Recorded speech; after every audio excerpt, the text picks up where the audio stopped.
그런데 예수께서 아직 말씀하고 계실 때에 12제자 가운데 하나인 유다가 곧 왔다. 대제사장들과 율법학자들과 장로들이 보낸 무리가 칼과 몽둥이를 들고 그와 함께 왔다.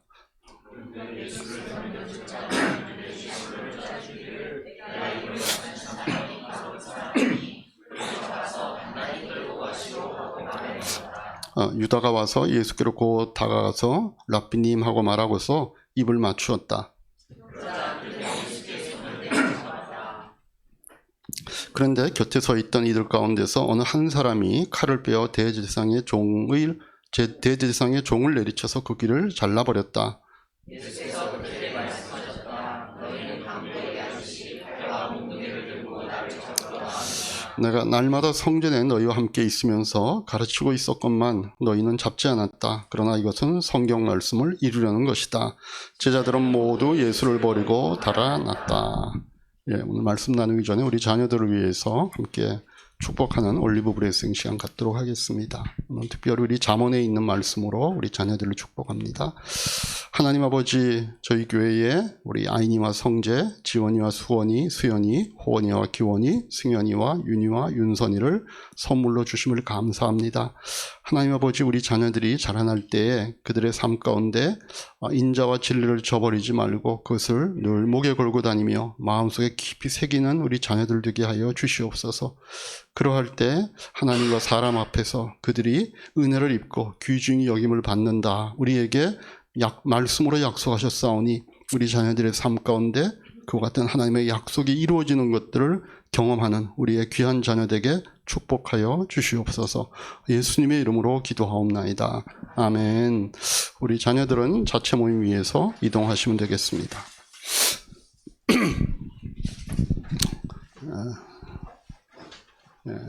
우리 성도님들은 다시 한번 우리 하늘복으로 서로를 보시면서 앞뒤 옆에 분과 함께 인사하십시다. 하늘복 많이 받으십시오.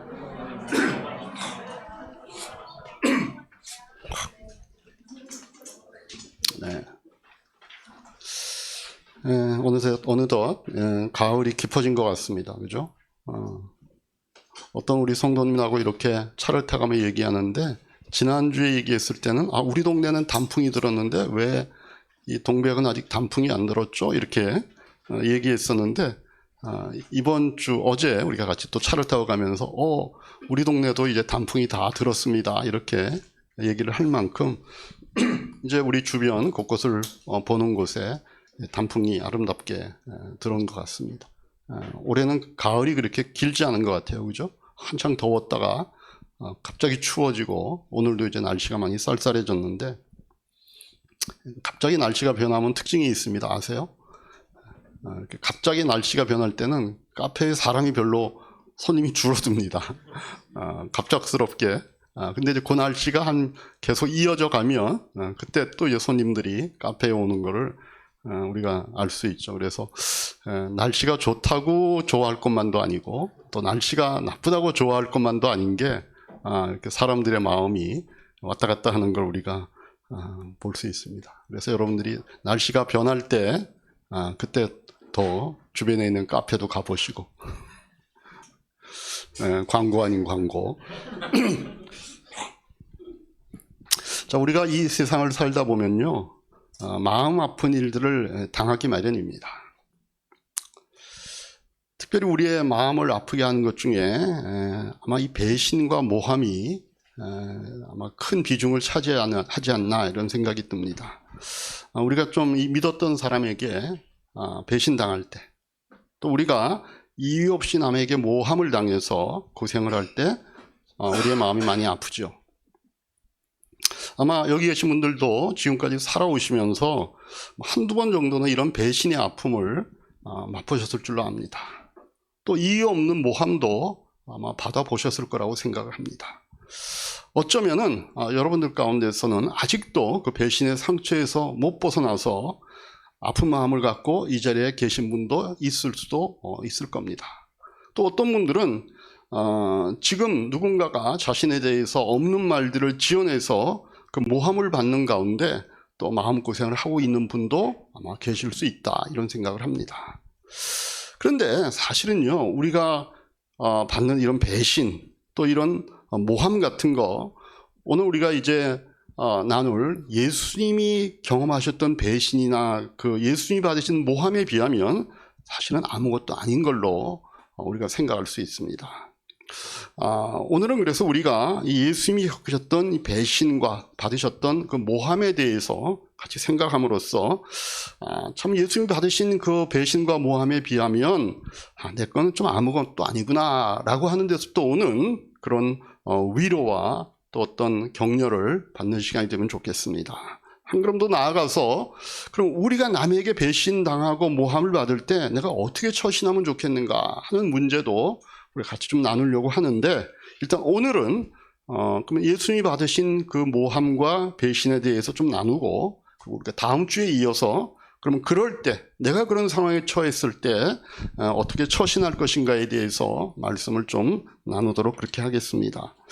자, 오늘 우리가 같이 읽은 본문을 보면 예수님께서 겟세마네 동산에서 기도를 마치셨을 때에 예수를 잡으려고 온 무리들이 몰려들었다 이렇게 얘기합니다. 근데 그 앞에 누가 있어요? 예수님의 측근이었던 제자 중에 하나였던 가룟 유다가 앞장서서 달려오고 있었습니다. 43절부터 우리가 좀 보시면 한 절씩 우리 46절 말씀까지 보십시다.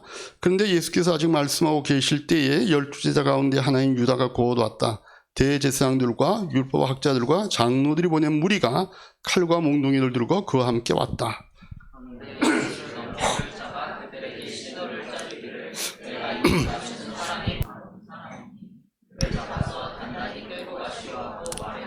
유다가 와서 예수께로 곧 다가가서 랍비님 하고 말하고서 입을 맞추었다.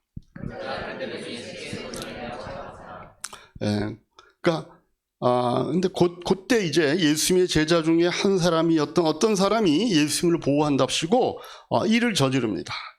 그런데 곁에 서 있던 일을 가면서 어느 한 사람이 칼을 빼어 대제사장의 종을 내리쳐서 그 귀를 잘라버렸다 이렇게 얘기합니다. 이 내용을 쓴 마가는요, 이때 이 칼부림을 하는 사람의 이름이 누구인지를 안 밝히죠. 아마 이 마가복음이 쓰여질 당시만 해도 이 당사자가 생존해 있었기 때문에 아마 이변에 이 사람의 신변을 좀 이렇게 노출시키는 게 별로 도움이 안 된다 아마 이렇게 싶어서 이름을 밝히지 않은 것으로 보입니다. 그런데 이 마가복음이 쓰여진 이후 약 20년쯤 지나서 쓰여진 요한복음에는요, 요한이 이 사람의 이름을 밝힙니다. 우리 요한복음 18장 10절 말씀 같이 한번 읽겠습니다. 시몬 베드로가 칼을 가지고 있었는데 그는 그것을 빼어 대제사장의 종을 쳐서 오른쪽 귀를 잘라버렸다. 그 종의 이름은 말고였다. 누구예요? 이 칼부림을 한 당사자? 베드로다 이렇게 얘기하고, 또 그 요한의 그 베드로에 의해서 귀가 잘려진 사람의 이름도 밝히죠. 누구죠? 말고라고 하는 사람. 이 말고는 어떤 사람인가 하면요, 예수님을 잡기 위해서 칼과 몽둥이를 들고 온 그 사람이 아니라 대제사장의 종이었다는 겁니다. 대제사장이 이 예수님의 체포 과정이 어떻게 되는가를 좀 보고서 그 결과를 속히 좀 보고해라 하기 위해서 그 집행관들에게 딸려보낸 대제사장의 종입니다. 그래서 베드로가 자기 선생님을 보호한답시고 칼을 휘둘렀는데 칼과 몽둥이를 들고 온 그 사람도 아니고 그 애매한 그 종의 귀를 그냥 잘라버리고 말았습니다.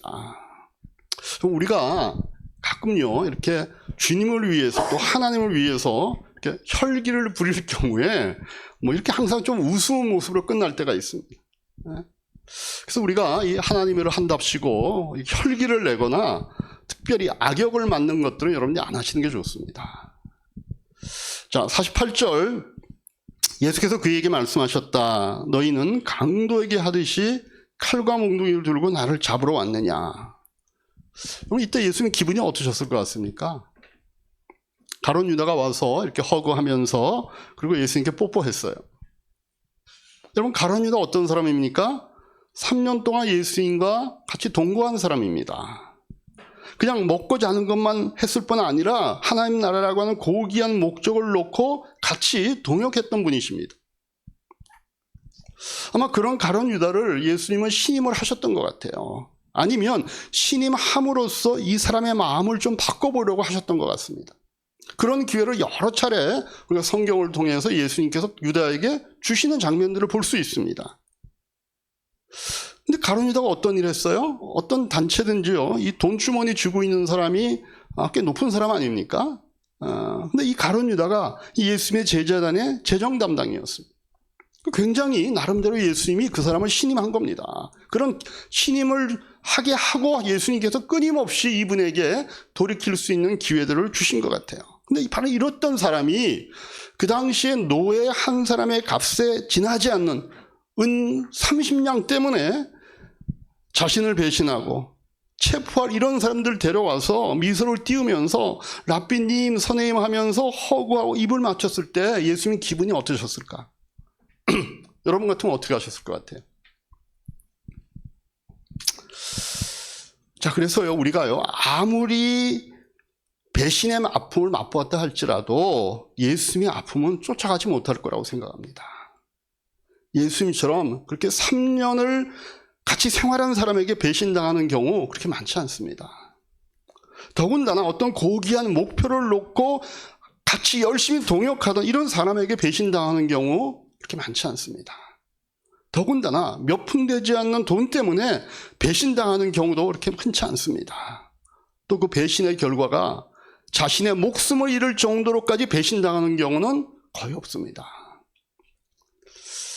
가끔 가다가 말씀드린 이런 것 중에 한 가지 정도 해당될 수 있는 경험을 하는 사람은 있을 수도 있겠지만 이 모든 조건을 다 갖추어서 철저하게 배신당한 그런 경우는요, 그렇게 많지 않습니다. 근데 예수님이 바로 이런 배신을 당하셨다는 겁니다.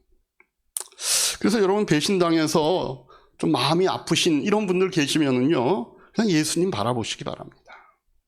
예수님 바라보시면 된다고 저는 봅니다. 여러분 예수님을 바라본다는 게 무슨 뜻일까요? 그럼 여러분 예수님 한번 바라보세요. 안 보이는데요. 어디 계시죠? 여러분 예수님 바라본다는 게 뭔가 하면요, 여러분 이렇게 생각해 보세요. 신앙을 갖는다는 게 도대체 뭘까? 신앙을 갖는다라고 하는 것은 어떤 종교적인 행위나 습관을 그걸 익히고 익숙하게 하는 것이 신앙이 아닙니다. 신앙은요, 기독교 신앙은요, 예수님을 알아가는 거예요. 예수님을 알면 알수록, 그래서 그분을 통해서 세상과 내 인생을 해석하는 게 맞다는 것을 인정하는 그 영역이 점점 넓어져 가는 것을 신앙이라고 얘기합니다. 그 예수님을 알면 알수록 어떻게 이분을 안 따르지? 아니 어떻게 이분의 말씀을 우리가 안 들을 수 있지? 어떻게 이분을 사랑하지 않을 수 있지? 그래서 그분의 말씀과 그분이 주시는 그 가치관으로 사는 게 바로 상식이고 진리야 라는 고백과 마음을 갖고 사는 것이 신앙이라는 겁니다. 그래서 우리가 그런 의미에서 주님을 바라보고 그의 말씀을 묵상하고 그를 따르라는 거죠. 그래서요, 우리가 이렇게 예수님 바라볼 때 내가 당한 배신, 내가 그 배신으로 인하여 속상하고 있다는 이 마음이 사실 어떨 때는 좀 부끄러워요. 왜냐하면 우리가 체험한 어떤 배신도 예수님이 경험했던 이 배신에 비하면 아무것도 아니기 때문에 그렇습니다. 어떻게 그 네 가지의 경우에 해당되는, 그래서 결국은 그 배신으로 인하여 자기는 죽어야 되는 이런 배신을 당하는 경우가 우리의 경험 속에 과연 얼마나 있냐는 겁니다.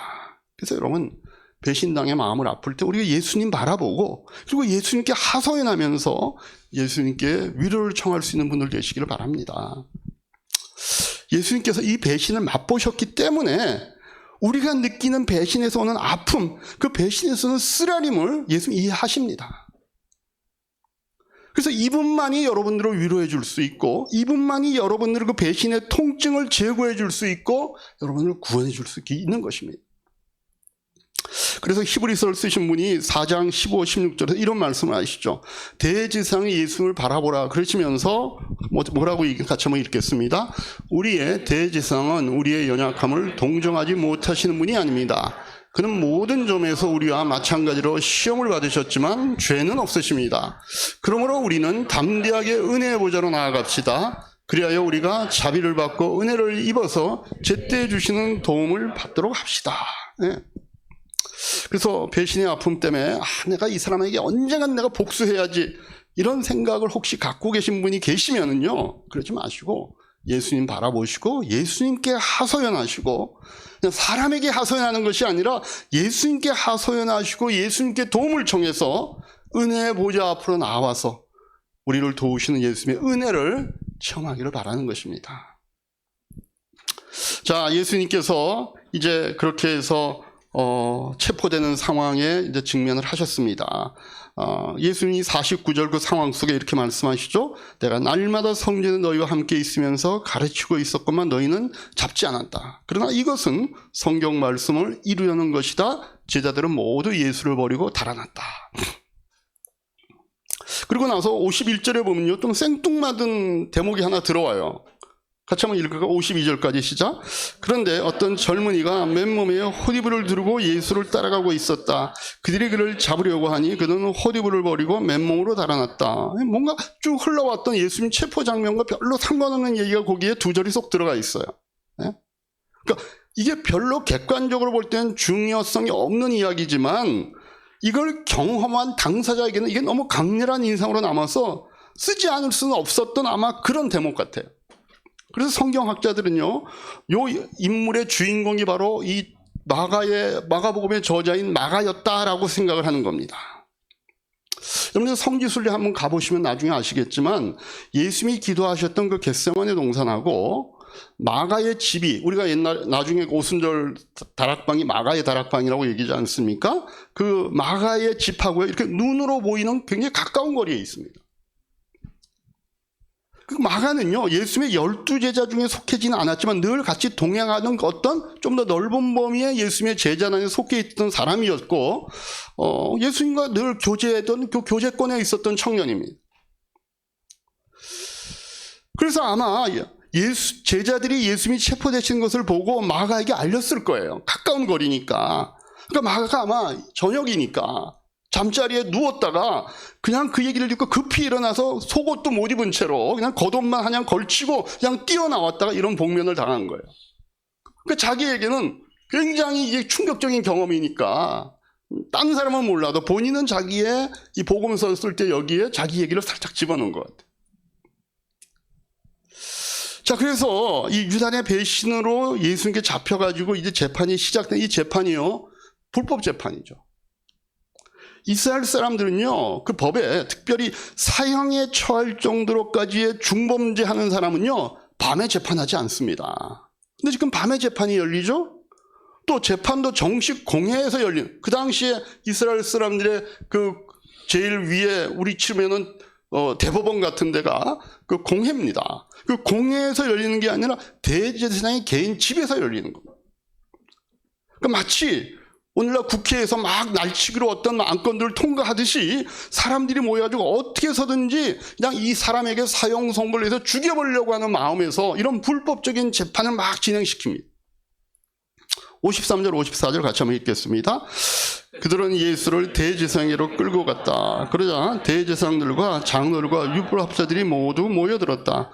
베드로는 멀찍이 떨어져서 예수를 뒤따라 대제사장 집 앞마당까지 들어갔다. 그는 하인들과 함께 앉아 불을 쬐고 있었다. 예. 근데 이런 불법 재판을 하면서도 그래도 뭔가 어떤 법적인 형식은 갖춰야 되니까 그 다음부터는 이 법적인 형식을 갖추려고 이제 애를 쓰는 장면들이 나옵니다. 유대인의 율법에 보면요, 유대 사람이 죄를 지었을 땐 반드시 그 죄를 입증할 2명의 증인이 있어야 돼요. 그래서 증인을 세우기 위해서 먼저 애를 씁니다. 55절부터 57절 말씀, 58절 같이 한번 한 절씩 나눠 보십시다. 대제사장들과 온 의회가 예수를 사형에 처하려고 그를 고소할 증거를 찾았으나 찾아내지 못하였다.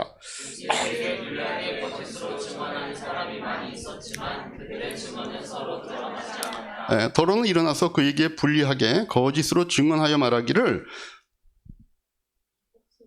없어요? 네. 우리가 이 사람에게 말하는 걸 들었는데 내가 사람의 손으로 지은 이 성전을 허물고 손으로 짓지 않은 다른 성전을 사흘 만에 세우겠다 하였습니다. 증언하는 내용입니다. 이 사람이 성전을 허물고 그걸 3일 만에 다시 짓겠다고 했다는 것이 우리가 이 사람을 고소하는 그 사건의 내용이라는 겁니다. 아마 우리가 지금 이 말을 하는 이 사람의 증언의 내용이 뭔지를 우리가 이 마가복음만 보면 잘 몰라요. 근데 같은 내용을 기록했던 우리 요한복음에 가면은 요한이 이런 기록을 합니다. 요한복음 2장 19절에서 22절 말씀까지 제가 읽겠습니다. 예수께서 그들에게 말씀하셨다. 이 성전을 허물어라. 그러면 내가 사흘 만에 다시 세우겠다. 그러자 유대 사람들이 말했다. 이 성전을 짓는 데에 46해나 걸렸는데 이것을 사흘 만에 세우겠다고요? 그러나 예수께서 성전이라고 하신 것은 자기 몸을 두고 하신 말씀이었다. 제자들은 예수께서 죽은 사람들 가운데서 살아나신 뒤에야 그가 말씀하신 것을 기억하고서 성경 말씀과 예수께서 하신 말씀을 믿게 되었다. 그러니까 예수님께서 이 성전에 관한 이 얘기는 자신이 나중에 죽고 사흘 만에 부활할 것이라는 것을 얘기하는 거예요. 그거를 제자들에게는 그런 식으로 풀어서 잘 얘기를 나중에 여러 방식으로 말씀을 했는데 그런데 제자들에게만이 아니라 이 얘기를 군중들이 있을 때도 아마 하신 걸로 보여요. 그러니까 내가 성전을 허물면 3일 만에 다시 짓겠다. 이런 걸 비유를 통해서 자기의 죽음을 얘기하셨는데 그냥 이것을 문자 그대로 이해했던 그 군중들 중에 어떤 사람들이 이 예수라는 사람이 성전을 허물겠다 그러고 그 허물은 성전을 사흘 만에 짓겠다 이런 얘기를 했다라고 하는 그 소문을 아마 퍼뜨렸던 것 같습니다. 그러니까 그 소문을 듣고 있었던 어떤 사람이 증인으로 나셔가지고 이 사람이 지금 우리가 지은 이 성전을 허물겠다 그러고 그거를 지가 3일 만에 짓겠다고 얘기한 겁니다. 그러니까 유대 지도자들이 예수님을 재판해야 되겠고 결국은 이 사람들의 목적대로 사형에 처해야 되겠는데 근데 요 정도로는 이게 마땅치 않은, 이게 뭐 사형에 처할 만한 죄인가? 이게 마땅치 않은 거예요. 그래서 마가는 지금 기록하고 있지 않는데 마태는요, 요때 어떤 구절을 사실은 요 장면에 있었던 것들을 정확하게 기록하는가 하면은 이제 이 예수님에 대한 재판을 소집한 이 대제사장이 이제 급한 겁니다. 자기들의 목적을 이루어야겠는데 아직 증거가 불충분해요. 그러니까 예수님에게 어떤 선서를 시키는 장면이 나옵니다. 우리 마태복음 26장 보시면 말하였다. 이 사람이 하나님의 성전을 허물고 사흘 만에 세울 수 있다고 하였습니다. 아까 마가복음 내용과 비슷해요. 그러자 대제사장이 일어나서 예수께 말하였다. 이 사람들이 그에게 불리하게 증언하는데도 아무 대변도 하지 않소? 그러나 예수님이 가만히 계신 거예요. 그러니까 대제사장이 이렇게 얘기합니다. 뭐라고? 내가 살아계신 하나님을 걸고 그대에게 명령하니 우리에게 말해 주시오. 그대가 하나님의 아들 그리스도요? 그러니까 예수님에게 하나님의 이름을 걸고 맹세를 시키는 장면이 나옵니다. 당신이 하나님의 아들이라고 얘기했던 그런 적이 있으시오? 근데 여기 마가복음에는 그 내용은 없어요. 마가복음 우리가 다시 14장 60절 말씀으로 돌아오면 그 뒤에 있는 말씀, 우리가 이 사람이 말하는 것을 들었는데 내가 사람의 손으로 지은 이 성전을 허물고 손으로 짓지 않은 다른 성전을 사흘 만에 세우겠다고 하였습니다. 그러나 그들의 증언도 서로 들어맞지 않았다. 그래서 대제사장이 한가운데 일어나서 예수께 물었다. 그러니까 여기는 그냥 물은 것처럼 나오는데 마태는요, 요 물을 때 대제사장이 예수님에게 맹세를 시키는 겁니다. 당신이 정말로 하나님의 이름을 걸고 이런 말 했다고 당신이 지금 정확하게 얘기할 수 있어? 이렇게까지 맹세를 시키면 물으니까 예수님이 대답 안 할 수가 없죠. 그래서 예수님이 그냥 평범하게 답변하십니다. 어떻게? 62절 말씀처럼 같이 한번 읽습니다. 시작. 예수께서 말씀하셨다. 내가 바로 그이요. 당신들은 인자가 전능하신 무대 오른쪽에 앉아있는 것과 하늘에 구름을 타고 오는 것을 보게 될 것이요. 그러니까 대제사장의 맹세까지 시켰는데 예수님께서 제사장이 물었던 자기가 하나님의 아들이 그리스도라고 하는 답변에 해당되는 듯한 내용을 이렇게 몇 마디 하시니까 이제는 이제 됐구나 싶어가지고 이제 막 쇼를 하는 겁니다. 어떻게 해요? 이런 불경한 말을 내가 듣다니, 그러면서 자기의 가슴이 찢어지는 것 같구나, 그런 표시로 막 자기의 입었던 옷을 찢고 그렇게 얘기합니다. 내가 이런 말을 듣다니, 그러면서 63절에부터 우리가 65절까지 한 절씩 보십시다. 대제사장은 자기 옷을 찢고 말하였다. 이제 우리에게 무슨 증인이 더 필요하겠어? 여러분은 이제 하나님을 모독하는 말을 들었소. 여러분의 생각은 어떠하오? 그러자 그들은 모두 예수는 사형을 받아야 마땅하다. 그들 가운데는 더러는 달려들어 예수께 침을 뱉고 얼굴을 가리고 주먹으로 치고 하면서 알아맞혀 보라 하고 놀려대기 시작했다. 그리고 하인들은 예수를 손바닥으로 쳤다. 이제 유대인의 법상 참람죄에 해당하는 겁니다. 하나님을 모독한 죄. 그래서 예수님이 드디어 이 재판에서 죄인으로 판명이 됐으니까 이제는 자기들 마음대로 하고 싶은 대로 하는 겁니다. 그래서요, 이게 참 무서운 게 뭔가 하면 사람의 마음이 어느 순간 증오로 변하면 그 사람을 대하는 이 악행의 심도가 깊어집니다. 그러니까 이 글을 읽다 보면요, 뭐 이렇게까지 이 사람들이 예수님에 대해서 할 필요가 있겠나 생각을 했다가도 보세요. 상황이 어떻게 변한 거예요? 일주일 전에 예수님께서 예루살렘 성에 입성했을 때 이 예수님의 기대치가 얼마나 높았습니까? 막 그래서 자기들의 옷을 바닥에 깔고 그 다음에 막 호산나 외치면서 막 그 개선 장군을 환영하듯이 종려나무가지를 흔들고 막 예수님을 이렇게 막 환영했잖아요. 그러다가 그들의 마음이 이렇게 콱 무너지니까 어떻게 해요? 이렇게 극악무도하게 완전히 180도 바뀐 모습으로 예수님을 대합니다. 그래서 여러분들도요, 누가 여러분들을 너무 좋아하시면요, 조심하시기 바랍니다. 이게 언제 태도가 사실은 사람의 마음이 변할지 모릅니다. 그러면요, 여러분 좋아했던 분들이요, 그 반대로. 요즘 우리 그 무슨 그 가수나 이런 분들에게 그 팬들이 많잖아요. 그 팬들이 많고 뭐 막 그냥 세상에 그런 연예인 없는 것처럼 하다가도 뭔가 그 연예인이 조금 실수하고 잘못하고 그러면요, 완전히 180도 돌아서고 거기에 막 악플 나오고 이런 거 보잖아요. 예수님께서 정말 모함을 받아서 무고하게 이제 사형 선고를 받는 겁니다.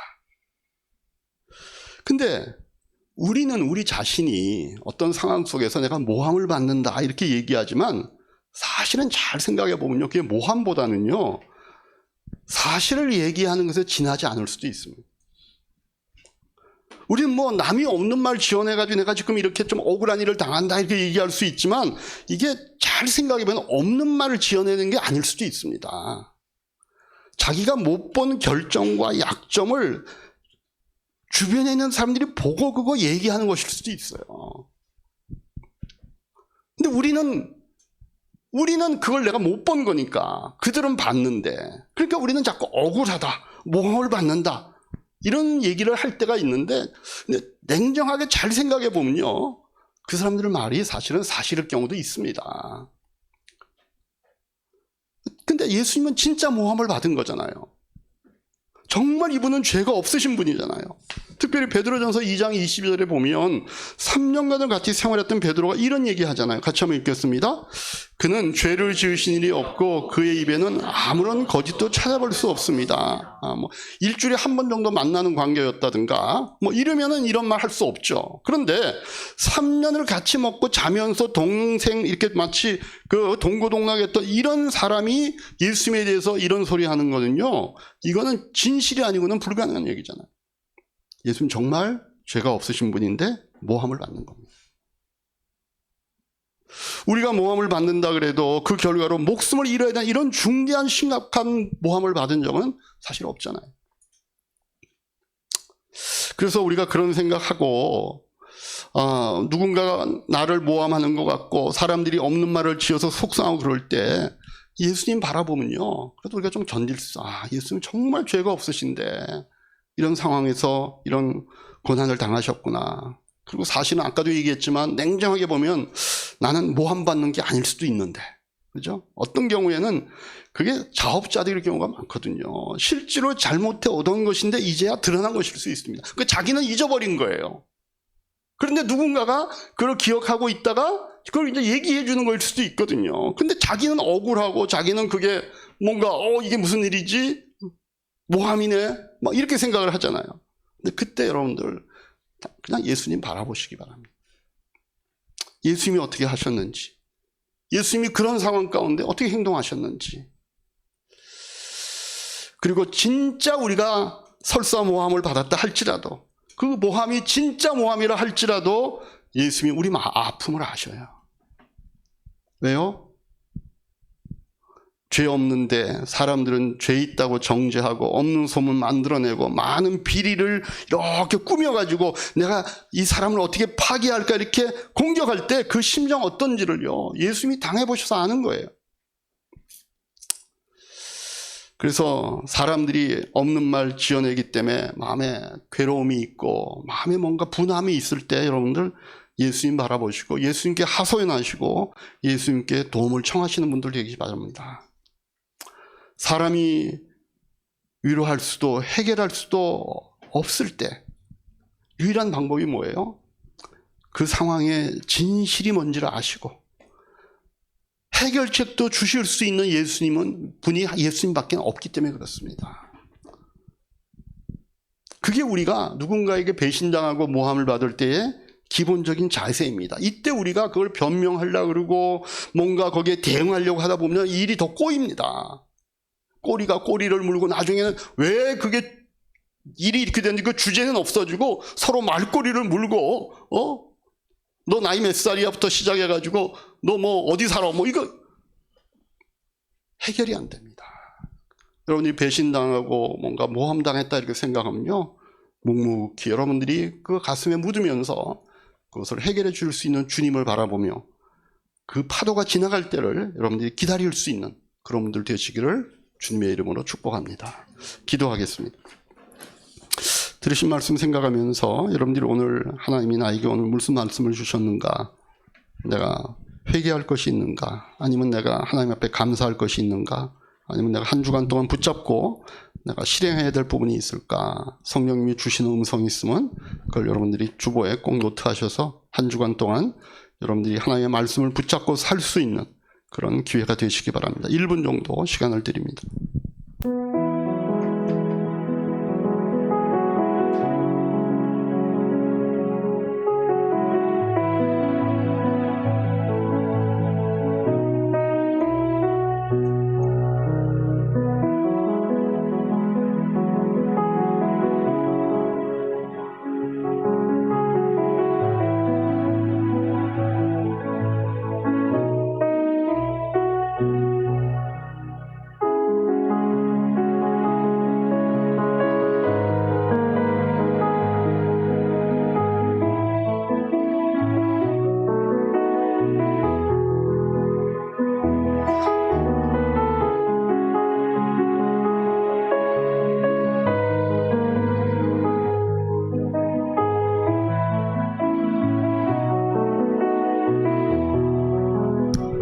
적어놓으신 말씀 놓고 우리가 한 목소리로 하나님 앞에 이 시간 기도합니다. 하나님, 제가 이런 부분을 오늘 말씀으로 들었습니다. 이런 부분 제가 잘못 판단하고 있었습니다.